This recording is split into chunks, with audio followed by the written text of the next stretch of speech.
Managing Staff Working Time. Welcome to this Volta Island video series designed to support tourism and hospitality businesses in meeting your employer obligations. My name is Dominica O'Sullivan. I'm a human resources consultant with Action HR Services. In this video guide, I will address the subject of managing staff working time. Within this topic, we will discuss your employees' legal entitlements in respect of rest and maximum working time. This includes an overview of the relevant legislation, a look at employees' entitlements, confirmation of employer responsibilities, assessing and addressing risks associated with non-compliance, consideration of upcoming legislative changes, and finally some top tips. Firstly, let's consider the provisions of the following legislation relating to working time for staff. Organization of Working Time Act, Organization of Working Time Breaks at Work for Shop Employees, Organization of Working Time Records, Organization of Working Time General Exemptions, Protection of Young Persons Employment Act, Code of Practice on the Right to Disconnect. The main body of legislation covering staff working time is the Organization of Working Time Act. It covers all employees under contract of employment, an apprenticeship, and those employed through an agency. There are specific circumstances where certain categories of employees are excluded or exempted from all or parts of the provisions under the Act. For instance, any person who is employed by and living with a relative where the living and working area are treated as the same location, a person who determines their own working time.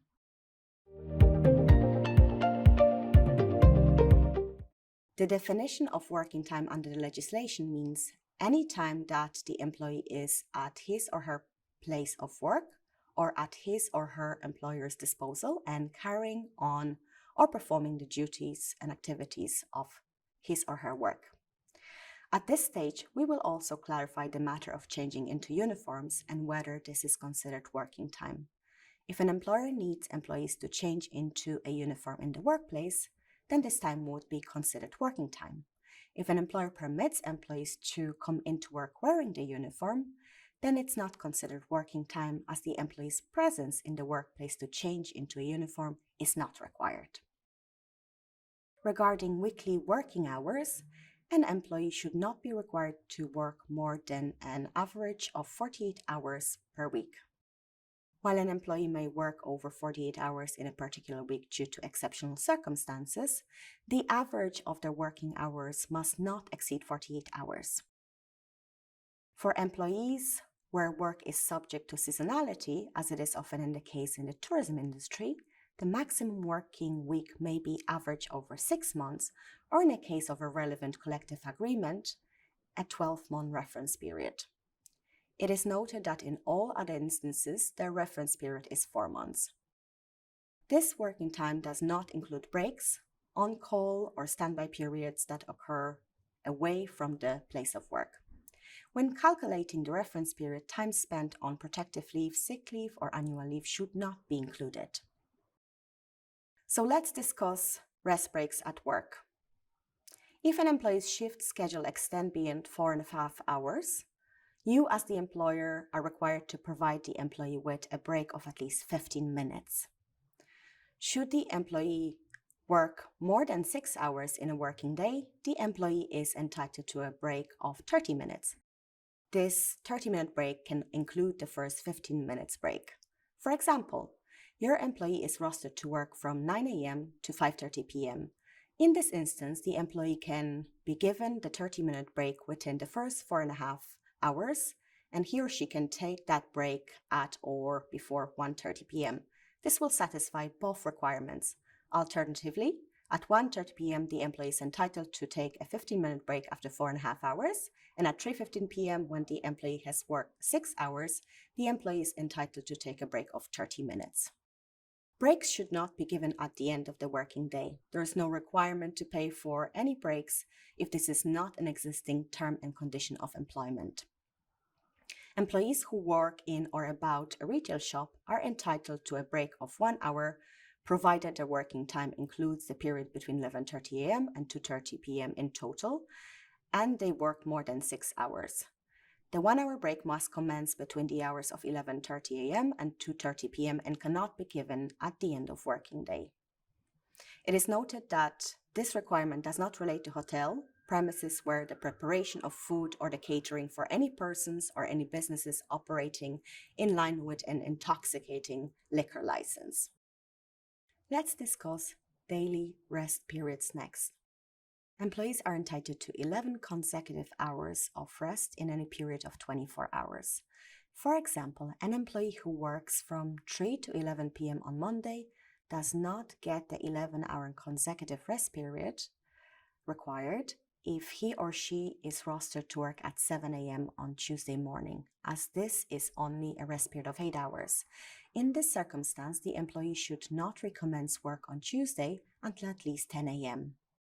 As explained earlier, working time does not include on-call or standby periods spent away from work, but it does count as working time if an employee is at the workplace in this instance. It is also important that employers consider employees that are called into work to cover and ensure they receive 11 consecutive hours of rest either before or after they are called in. In cases where an employee works a split shift, for example, working a breakfast shift in the morning and then returning for a dinner shift in the evening, the rest period between shifts can be added together over a 24-hour period to make up the 11 hours of daily rest which the employee is entitled to. It's important that you consider the employee's health and safety should you be considering calculating the 11 hours of daily rest period in this manner. Regarding the weekly rest periods, employees should be given a minimum of 24 consecutive hours of rest in each 7-day period. This reference period can be averaged over 14 days.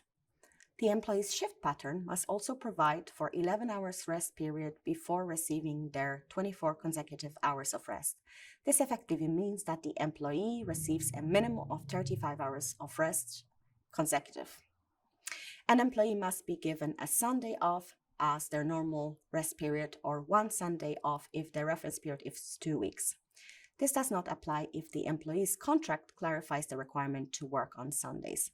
For example, an employee is rostered to work on Monday from 7 a.m. to 3 p.m. The weekly rest period of 24 hours is rostered for Tuesday. The employee is rostered back to work on Wednesday at 7 a.m.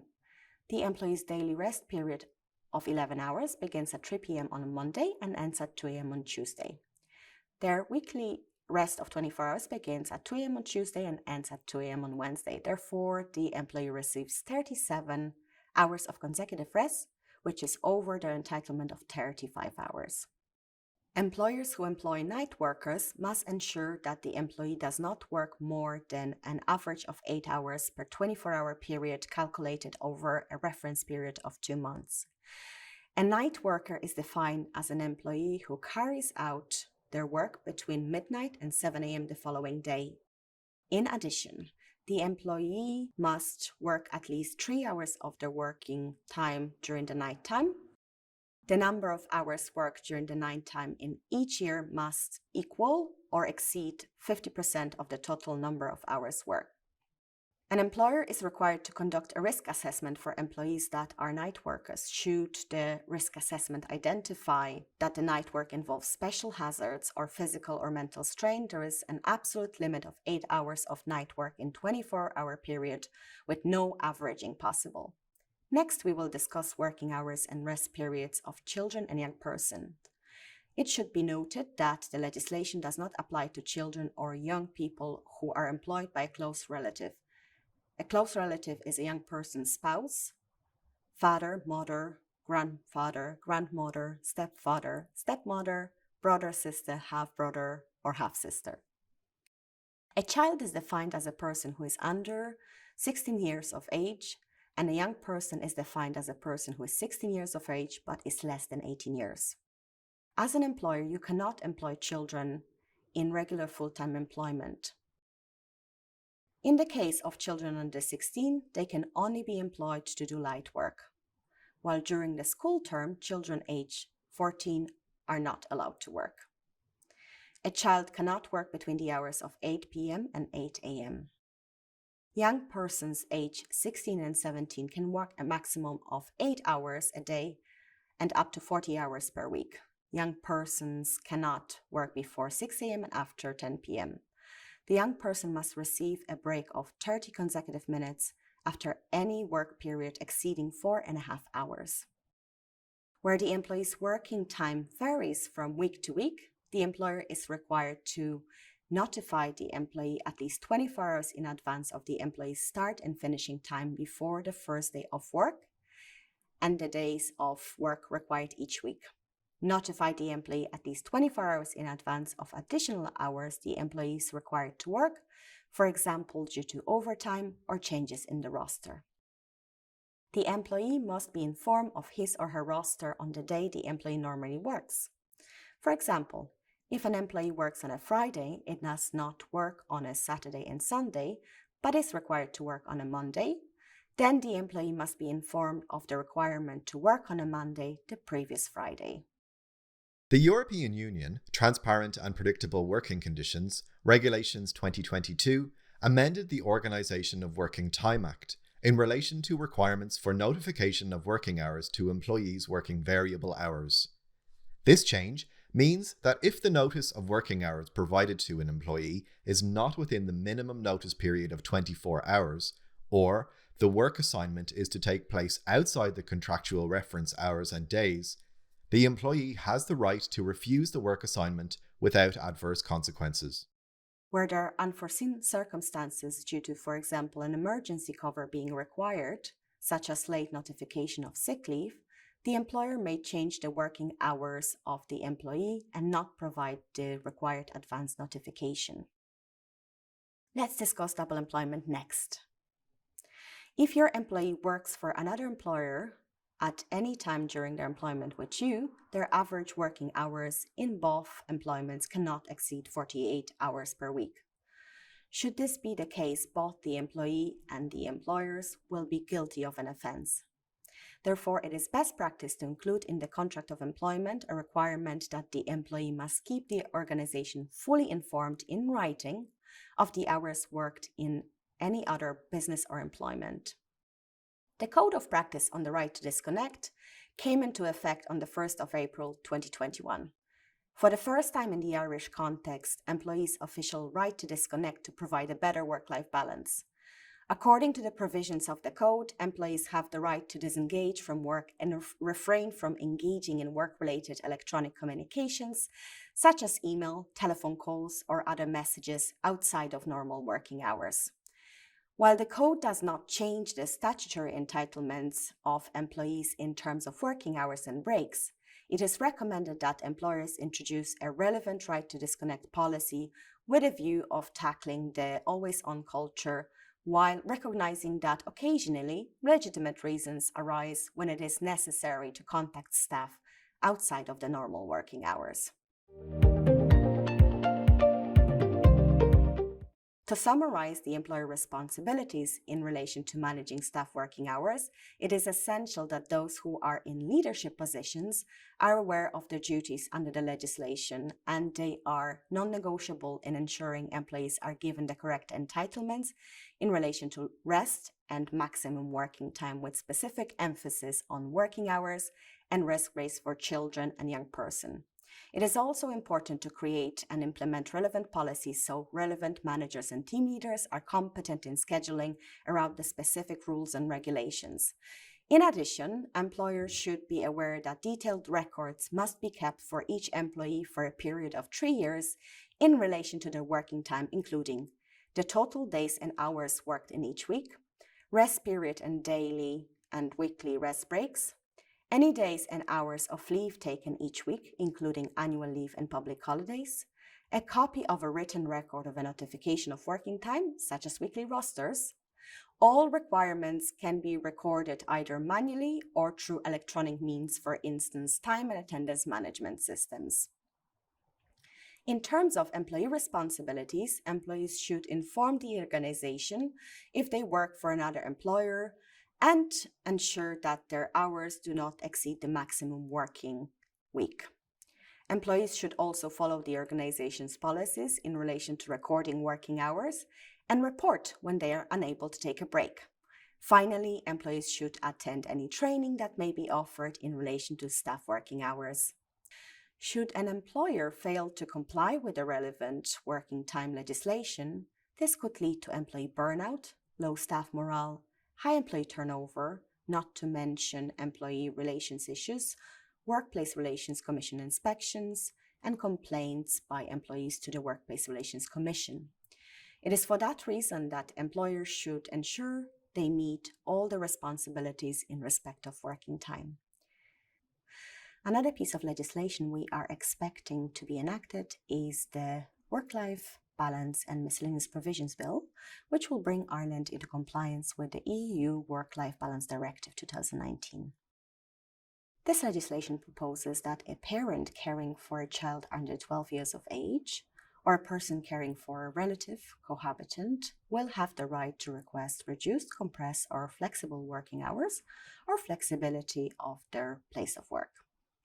It is expected that employees will be required to have 6 months of service and to give their employer at least 6 months' notice if they are seeking these flexible working arrangements, which will be for an agreed set period of time. Employers will be required to respond to such requests within 4 weeks. If they refuse or seek to postpone the request, they will be required to consult with the employee and provide reasons for the decision. The legislation will also amend the Maternity and Adoptive Leave Protection Act in order to increase the number of weeks from 26 to 104 weeks during which mothers are entitled to take a paid time off each day to breastfeed their children. Working women who are breastfeeding are currently entitled to take up to 1 hour off each day with pay for breastfeeding lactation purposes for the first 6 months after the birth, and this is due to increase up until the child is 2 years old. This will also apply to transgender men who gave birth to a child once they hold a gender recognition certificate under the Gender Recognition Act. So finally, here are the top tips when managing staff working time. Be well informed and provide training for managers regarding staff working time. Review and update the relevant policies and procedures in regard to working time. Communicate regularly with your employees regarding working time and rest break requirements. The workplace is constantly changing, and so policies and procedures change also. Communicating policies on a regular basis ensure that your employees are informed and on board. Providing written clarification of policies makes it easier to implement. Further information and guidance on how to fulfill your employer obligations are available in the other video resources in this suite.